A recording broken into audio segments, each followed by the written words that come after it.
നിങ്ങൾ വാർത്ത അറിഞ്ഞു കാണും.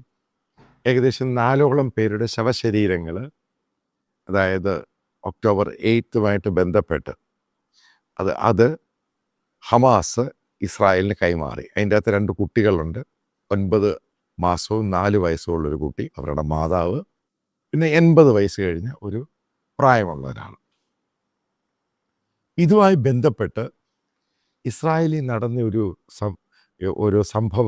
സംഭവ വികാസങ്ങൾ ശരിക്കും പൂർണ്ണമായിട്ട് കാര്യങ്ങൾ കലങ്ങി മറിഞ്ഞു. ഇപ്പോൾ പലരുടെയും ബന്ധുക്കൾ അതിൻ്റെ അകത്തുണ്ട്. ഇപ്പം ഇസ്രായേൽ വളരെ പൂർണ്ണമായിട്ടും കൃത്യമായിട്ടും വിശ്വസിക്കുന്നു അതിൻ്റെ അകത്ത് വലിയൊരു ശതമാനം ബന്ദികളെയും ഇവർ കൊന്നു കളഞ്ഞിട്ടുണ്ട്, അതായത് ഹമാസ്. അപ്പം ബാക്കിയുള്ള ബന്ദികൾ ജീവനോടുണ്ടോ ഇല്ലയോ എന്ന് ഇവർക്ക് അറിയില്ല. കാരണം ഇവർ പൂർണ്ണമായിട്ടും ലിസ്റ്റ് ഇപ്പോഴും കൊടുത്തിട്ടില്ല.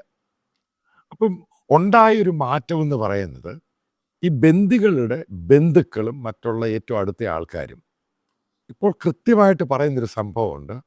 ഹമാസിനെ പൂർണ്ണമായിട്ടും തീർക്കാൻ അവരുടെ എല്ലാ സപ്പോർട്ടുമുണ്ട്. ബന്ദികൾ വന്നാലും ഇല്ലെങ്കിൽ ആ രീതിയിലോട്ട് കാര്യങ്ങൾ മാറി. കാരണം ശവശരീരങ്ങളാണ് വരുന്നത്. ഇത് കണ്ടുകഴിഞ്ഞപ്പോൾ അവർ തന്നെ വല്ലാതെ അങ്ങ് പൂർണ്ണമായിട്ടും അവർ അണപൊട്ടി ഒഴുകിയെന്നാണ് പറയുന്നത്. കാരണം അവർക്ക് കൺട്രോൾ പോലും ചെയ്യാൻ പറ്റിയില്ല.